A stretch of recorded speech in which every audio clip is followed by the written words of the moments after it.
Good morning बच्चों। आज हम आपको कक्षा 10 में अध्याय 3 में है मुद्रा और शाप। इसमें पूछ रहा है अर्थशास्त्र अध्याय 3 में कि मुद्रा विनिमय का एक माध्यम, मुद्रा क्या पैसा खरीदने का जो माध्यम है क्या है। मुद्रा का इस्तेमाल हमारे रोजाना के जीवन का एक बहुत बड़ा हिस्सा है। मुद्रा का इस्तेमाल क्या है? हमारे रोजाना के इस जीवन के बहुत इस्तेमाल करने का हिस्सा है। हमने अपने चारों तरफ देखा है कि किसी एक दिन में मुद्रा से जुड़े कई सौदों की पहचान कर सकते हैं। बहुत से लेन देन में हम ये देखे हैं कि मुद्रा के बदले सेवाएं प्रदान की जाती हैं। तो हम मुद्रा का इस्तेमाल रोजाना के जीवन में करते हैं। तो मुद्रा का इस्तेमाल रोजाना जीवन में क्यों करते हैं? क्योंकि हमें मुद्रा के बिना यह जीवन बहुत ही कठिन है। ठीक है, क्योंकि अगर पैसा नहीं है तो उसके पास कुछ नहीं है, इसलिए परिश्रम करने के बदले हमें पैसा या मुद्रा मिलता है। तो हमारे चारों तरफ जो हम देखते हैं मुद्रा की बहुत ही आवश्यकता है और मुद्रा मनुष्य के जीवन में एक बहुत बड़ा क्या है अंश है। तो इसमें हम जुड़े कई सौदों को पहचान कर सकते हैं। इसमें हम क्या सौदों को पहचान कर सकते हैं? यदि हम ये जो पढ़ाने का शिक्षक का कार्य करते हैं इसके बदले हमें मुद्रा ही प्रदान होती है। खेतों में जो मजदूर कार्य कर रहे हैं उनको मुद्रा दी जाती है। कंपनियों में कार्य कर रहे हैं उन्हें मुद्रा देते हैं। यह एक मुद्रा की बहुत बड़ी पहचान है।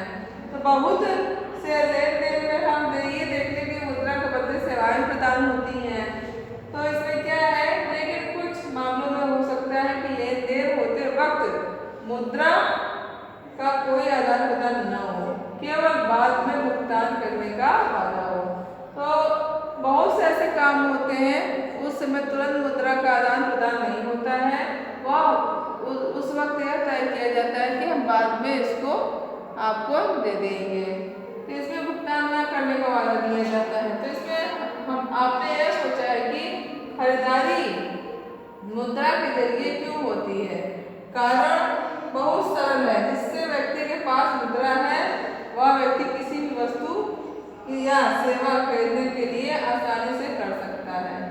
तो इससे हम क्या भुगतान देखेंगे कि जिस व्यक्ति के पास मुद्रा है वह कुछ भी कर सकता है, कुछ भी खरीद सकता है। ठीक है, यदि वह मुद्रा के से जिस व्यक्ति के पास मुद्रा नहीं है वह कुछ नहीं खरीद सकता। वह व्यक्ति जिसके पास मुद्रा है किसी भी वस्तु को या किसी भी सेवा को खरीदने में वह समर्थ है और वह आसानी से उस चीज को ले सकता है। ठीक है, तो इसमें क्या है, मुद्रा को देखे हैं कि यदि हम किसान खेती भी करता है तो जो अनाज उगाता है वह सरकारी मंडियों में ले जाता है तो भी वहाँ उसको क्रय विक्रय करके मुद्रा का आदान प्रदान होता है।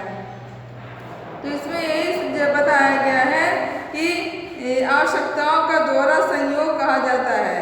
किसे कहा जाता है? मुद्रा को आवश्यकताओं का दोहरा संयोग कहा जाता है कि यदि किसी व्यक्ति को वस्तु बेचने इच्छा करता है वही वस्तु दूसरा व्यक्ति खरीदने की भी इच्छा रखता है तो वस्तु विनिमय प्रणाली में जहाँ मुद्रा का उपयोग किए बिना वस्तुओं का विनिमय होता है वह आवश्यकताओं को दोहरा संयोग होना अनिवार्य है। दोहरा संयोग होना अनिवार्य विशेषता है, इसलिए हमें मुद्रा की सबसे ज्यादा जरूरत होती है। ठीक है, और मुद्रा के बिना यह जीवन चलाना बड़ा ही असंभव है। ठीक है,